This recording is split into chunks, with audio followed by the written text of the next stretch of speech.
1947 में जब इंडिया आज़ाद हुआ तब इस देश में सिर्फ 12% लोग पढ़ना लिखना जानते थे। मतलब ये कि अगर आप किसी भी गांव में जाते उस वक्त तो 10 में से 8 लोगों को उनका खुद का नाम लिखना नहीं आता था, अपना राशन कार्ड पढ़ नहीं सकते थे, डॉक्टर की पर्ची नहीं समझ सकते थे। आज 2026 में इंडिया की लिटरेसी रेट 78% के ऊपर है। चंद्रयान चांद पे जा चुका। IIT ग्रेजुएट्स नासा में काम करते हैं। एक टीचर ने यूट्यूब से शुरू करके 1700 करोड़ की कंपनी खड़ी कर दी। ये डिस्टेंस 12% से 78% तक का ऐसे ही नहीं आया, ये आया है डेलिब्रेट पॉलिसी डिसीजन से, एजुकेशन कमीशन से, कुछ ब्रिलियंट लोगों के आइडिया से, और कुछ ऐसे प्रोमिसेस भी हैं जो आज तक पूरे भी नहीं हुए। आज हम देखेंगे कि उन कमीशंस ने क्या सोचा था, आज सिस्टम कैसा है और क्या सच में बेटर हुआ और क्या नहीं हुआ। 1947 के बाद इंडिया के सामने एक बड़ी प्रॉब्लम थी। ब्रिटिशर्स ने एक ऐसा एजुकेशन सिस्टम छोड़ा था जो हमारे लिए बना ही नहीं था। ब्रिटिश एजुकेशन का एक ही मकसद था, इंडियंस को इतना पढ़ाओ कि वो सरकारी काम संभाल सके, इंग्लिश में लिख ले, फाइल्स प्रोसेस कर ले और ऑर्डर्स फॉलो करे।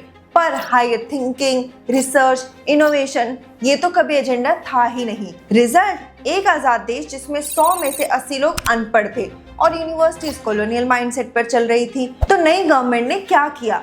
कमीशंस बनाए, एक्सपर्ट्स बुलाए और सिस्टम को स्क्रैच से रीथिंक किया। पहला बड़ा कदम Radhakrishnan commission 1948। Doctor Sarvepalli Radhakrishnan, philosopher, educator और इंडिया के फ्यूचर वाइस प्रेसिडेंट और प्रेसिडेंट। इन्होंने यूनिवर्सिटी को एजुकेशन का पहला ब्लूप्रिंट दिया आजाद भारत को। इन्होंने कहा कि इंडियन यूनिवर्सिटीज का काम सिर्फ डिग्री देना नहीं है, उन्हें थिंकर्स, रिसर्चर्स और प्रोफेसर पैदा करने चाहिए। इसी कमीशन की डायरेक्ट रिकमेंडेशन पे यूजीसी यानी यूनिवर्सिटी ग्रांट्स कमीशन 1953 में एस्टैब्लिश हुआ और 1956 में फॉर्मली एक स्टैट्यूटरी बॉडी बना।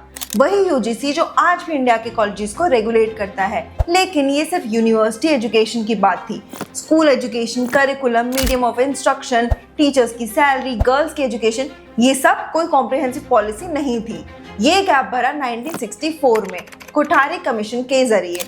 डॉक्टर दौलत सिंह कोठारी, फिजिसिस्ट और उस वक्त यूजीसी के चेयरमैन, इन्होंने इंडिया की पहली और सबसे कॉम्प्रिहेंसिव एजुकेशन कमीशन लीड की। 17 मेंबर्स की टीम बनी जिसमें से 5 इंटरनेशनल एजुकेशनिस्ट भी थे, यूके, यूएसए, यूएसएसआर, फ्रांस और जापान से, क्योंकि कमीशन चाहती थी कि दुनिया की बेस्ट एजुकेशन प्रैक्टिसेस का भी स्टडी हो। ये लोग 2 साल तक काम करते रहे, स्कूल्स विजिट किए, कॉलेजेस देखे, टीचर से बात की, डेटा कलेक्ट किया और 29 जून 1966 को उन्होंने अपनी फाइनल रिपोर्ट सबमिट की जिसका टाइटल था एजुकेशन एंड नेशनल डेवलपमेंट। ये रिपोर्ट इतनी डिटेल और कॉम्प्रिहेंसिव थी कि आज भी इंडिया की एजुकेशन पॉलिसी में इसका रेफरेंस मिलता है। तो कोठारी कमीशन ने स्पेसिफिकली क्या रेकमेंड किया? पहली चीज, यूनिफॉर्म स्कूल स्ट्रक्चर। उस वक्त अलग अलग स्टेट्स में अलग अलग सिस्टम्स थे, कोई 11 साल की स्कूलिंग तो कोई 12 साल की। कोठारी कमीशंस ने 10+2+3 स्ट्रक्चर दिया। 10 साल स्कूल, 2 साल हायर सेकेंडरी, 3 साल अंडर ग्रेजुएट डिग्री। पहली बार इंडिया में कंसिस्टेंट नेशनल पैटर्न आया। दूसरी चीज, 3 लैंग्वेज फॉर्मूला। हर स्टूडेंट अपनी मदर टंग सीखे प्लस हिंदी या इंग्लिश प्लस एक और इंडियन या मॉडर्न लैंग्वेज। आइडिया ये था कि नेशनल इंटीग्रेशन भी हो और रीजनल लैंग्वेजेस भी सरवाइव करें। तीसरी और सबसे इम्पोर्टेंट, गर्ल्स एजुकेशन। कमीशन ने रेकमेंड किया कि साइंस और मैथमेटिक्स क्लास 10 तक सबके लिए कंपलसरी हो, लड़कों और लड़कियों दोनों के लिए। 1966 में ये एक सिग्निफिकेंट स्टेप था क्योंकि उस वक्त बहुत जगह लड़कियों को साइंस नहीं पढ़ने दी जाती थी। एक पॉलिसी रिकमेंडेशन ने लाखों लड़कियों के लिए डोर खोला। चौथी, फंडिंग। कमीशन ने क्लियरली कहा इंडिया को अपनी जीडीपी का 6% एजुकेशन पर लगाना चाहिए। उस वक्त सिर्फ 2.9% जीडीपी ही एजुकेशन पर लगाया जाता था। उन्होंने 1985 से 86 तक ये टारगेट अचीव करने की बात कही और कमीशन रिपोर्ट का पहला सेंटेंस जो आज भी कोट होता है, The destiny of India is now being shaped in the classroom। लेकिन ये 6% जीडीपी का टारगेट 1966 में सेट हुआ था। 2026 में भी इंडिया अभी सिर्फ 4.6 स्पेंड करता है एजुकेशन पे। 60 साल बाद भी हम उस टारगेट से अभी भी 1.4% दूर हैं। जहां जापान 7.4 स्पेंड करता है अपनी एजुकेशन पर, यूएसए 6% और इंडिया 4.6% ओनली।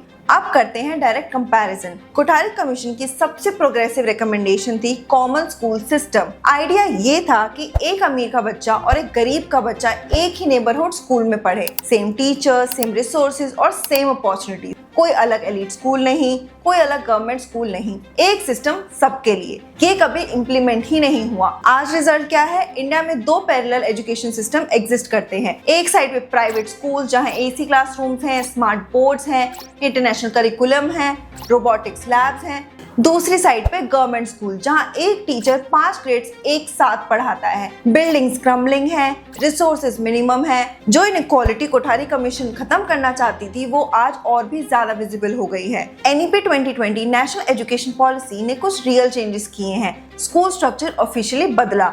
वो पुराना 10+2 अब 5+3+3+4 फ्रेमवर्क है। इसका मतलब ये है कि फॉर्मली एजुकेशन अब 3 साल की उम्र से शुरू होती है। अर्ली चाइल्डहुड केयर और एजुकेशन को फाइनली नेशनल पॉलिसी में जगह मिली।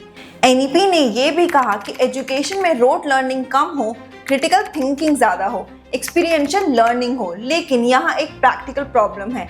बोर्ड एग्जाम का स्ट्रक्चर अभी भी लार्जली वही है। 90% मार्क्स पे एडमिशन मिलती है। जेईई क्रैक करने के बाद अभी भी फॉर्मूलेट प्रॉब्लम सॉल्विंग याद करनी पड़ती है। जब तक असेसमेंट सिस्टम फंडामेंटली नहीं बदलेगा तब तक क्लासरूम के अंदर जो भी विजन हो, बच्चा अल्टीमेटली उसी चीज के लिए पढ़ाई करेगा जिससे उसका रिजल्ट डिसाइड होता है। ये NEP का सबसे बड़ा अनरिजॉल्व चैलेंज है। लिटरेसी नंबर्स की बात करें तो 1951 के पहले सेंसस में लिटरेसी रेट 18.33% था, आज 78% के ऊपर है। ये प्रोग्रेस रियल है और सिग्निफिकेंट भी है, लेकिन कॉन्टेक्स्ट इंपॉर्टेंट है। इंडिया की पॉपुलेशन 140 करोड़ है, तो इवन 22% ऑफ लिटरेसी मतलब 30 करोड़ से ज्यादा लोग। एब्सोल्यूट नंबर्स में इंडिया दुनिया का सबसे ज्यादा इलिटरेट पॉपुलेशन वाला देश है। जेंडर गैप भी परसिस्ट करता है। Mail literacy 84.7%, female literacy 70.3%। ये 14% पॉइंट का डिफरेंस 2026 में भी एग्जिस्ट करता है। अब वो एरिया जहां इंडिया ने जेन्युइनली नया कुछ किया है, डिजिटल एजुकेशन। कोविड-19 एक वाटरशेड मोमेंट था। जब स्कूल्स फिजिकली बंद हुए तो गवर्नमेंट को एक इमीडिएट सोल्यूशन चाहिए था, Diksha, digital infrastructure for knowledge sharing. आज इस प्लेटफॉर्म पे 80,000 से ज्यादा लर्निंग रिसोर्सेज अवेलेबल है। 36 लैंग्वेजेस में NCERT की टेक्स्ट बुक और QR कोड्स हैं। स्कैन करो, उसी चैप्टर का डिजिटल कंटेंट मिल जाता है। दिसंबर 2024 तक इस प्लेटफॉर्म के 50 मिलियन से ज्यादा मंथली एक्टिव यूजर्स थे। लेकिन जब बात आती है ऑनलाइन डिग्रीज की, जब कोई जेन्युइनली अपने लिए सही यूनिवर्सिटी या कोर्स ढूंढने बैठता है तो वो कम्प्लीटली लॉस्ट हो जाता है। हर एक की अलग फीस है, अलग एक्रीडिएशन है, अलग प्लेसमेंट रिकॉर्ड्स हैं, अलग फैकल्टी है। कहाँ से शुरू करें? तो हमने ये आपके लिए सॉल्व करने की कोशिश की है। डिस्क्रिप्शन में एक लिंक दिया गया है जो सिर्फ एक नॉर्मल कंपैरिजन पेज नहीं है, बल्कि एक कंप्लीट डिसीजन मेकिंग सिस्टम की तरह काम करता है। कॉलेज विद्या की वेबसाइट पर आप 100+ ऑनलाइन यूनिवर्सिटीज को एक ही जगह पर देख और कंपेयर कर सकते हो। हर यूनिवर्सिटीज को 30+ फैक्टर्स के बेसिस पर डीपली इवेल्युएट किया गया है। Fees structure, NAC grade, UGC recognition, faculty quality, placement records, course flexibility, student reviews और ओवरऑल लर्निंग एक्सपीरियंस। आप क्लियर डेटा और रियल इंसाइट्स के बेसिस पर अपने लिए बेस्ट यूनिवर्सिटी चूज कर सकते हो। और अगर अभी भी करियर डिसाइड नहीं हुआ है तो आपके लिए वहाँ एक करियर फाइंडर टूल भी है। अपने इंटरेस्ट डालो, अपने स्ट्रेंथ्स डालो, मार्केट ट्रेंड्स देखो और ये टूल आपके लिए most suitable career path suggest करता है। तो जो तस्वीर बनती है वो ये है कि ऑनलाइन एजुकेशन ने एक नई अपॉर्चुनिटी क्रिएट की है, लेकिन वो अपॉर्चुनिटी अभी भी मेनली उन्हें मिल रही है जिनके पास कनेक्टिविटी और डिवाइसेस हैं। इंडिया के एजुकेशन का प्रॉब्लम आइडियाज का कभी नहीं रहा। 1948 में राधाकृष्णन ने अच्छा सोचा, 1966 में कोठारी कमीशन ने कॉम्प्रिहेंसिव प्लान दिया, 2020 में NEP आया, आइडियाज आते रहे, इम्प्लीमेंटेशन का गैप वही रहा। कोठारी कमीशन की वो line, the destiny of India is being shaped in its classroom. और शायद सबसे बड़ा सवाल ये है कि क्या हम सिस्टम का वेट करेंगे या अपने लिए सही क्लासरूम खुद चूज करेंगे। यही वो क्वेश्चन है जिसका जवाब इंडिया को अभी देना है। और अगर वीडियो आपको पसंद आई तो लाइक और सब्सक्राइब करना ना भूलें। आज के लिए इतना ही, मिलते हैं नेक्स्ट वीडियो में। एक से बढ़कर एक ऑनलाइन यूनिवर्सिटीज देख